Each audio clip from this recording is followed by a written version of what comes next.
My mom, instead of sharing cute stories about Melody, decided to tell a group of random moms about the time I tried to make my parents stop fighting by collecting change lying around the house and giving it to them. I was 7. She was laughing the whole time and ended the story with, "Ah, the things you learn with the oldest, practice kids, am I right? My husband and I never fight in front of Melody. I think that's why she's so much easier than." That story is a painful memory for me, so I was hurt that she thought it was so hilarious, but I didn't say anything and tried to brush it off. The moms started talking about kindergarten because a few of them have kids who will be starting in the fall.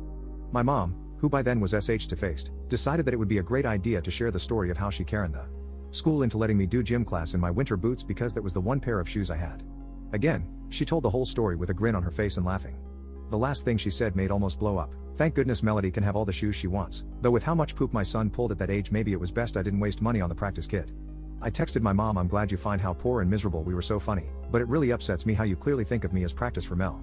I'm going, so someone should watch the kids." I then left without talking to anyone. When I got home I checked my texts and found a rant from her, saying that they were her stories and she could feel any way she wanted. She called me sensitive for not taking a joke and suggested I get a therapist. I already have one and she knows that because I was jealous of a 4 years old. She said I was rude for leaving. So, the first thing I did was talk to my stepdad. Contrary to some of y'all's assumptions, I don't live at my parents' house, so I asked him over to breakfast to talk on a day my mom had work but I had off. He knows I usually plan around my mom's work schedule, so I think he knew it was serious beforehand. We sat down over eggs and I told him what had happened. He'd been doing something else at the time, and was absolutely shocked. Apparently, my mom had told him a twisted version of events. According to him, she'd said that I sent her an angry text because of a few harmless jabs and that she was only kidding and didn't mean any harm. She also had conspicuously left out her Dr. N can text to me. His reaction to the actual content of her jokes can only be described as a deep sadness and frustration. He offered me true support and affirmation, something that I could never picture my mom doing in my million years. My mom can be nice, but she's not great at anything deeper than platitudes. What did I ever do to deserve him? He was also completely blindsided by the fact that there was drinks at a kid's party.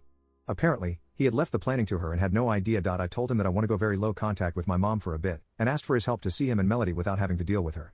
He said that he understood, and agreed to have me over when she's not around. He told me he would get my mom help with her emotions and her drinking problem, and I told him that she probably wouldn't cooperate and promised to help him get her the help she needs. In what ways I can. A half hour after my stepdad left, I texted my mom the following: "Hey Ma, I've mulled over what happened at Mel's party and I've come to the realization that our relationship is not healthy.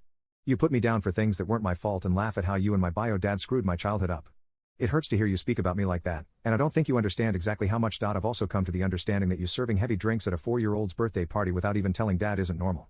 This isn't a one-time thing. You start drinking at 8 a.m. and don't stop until bed.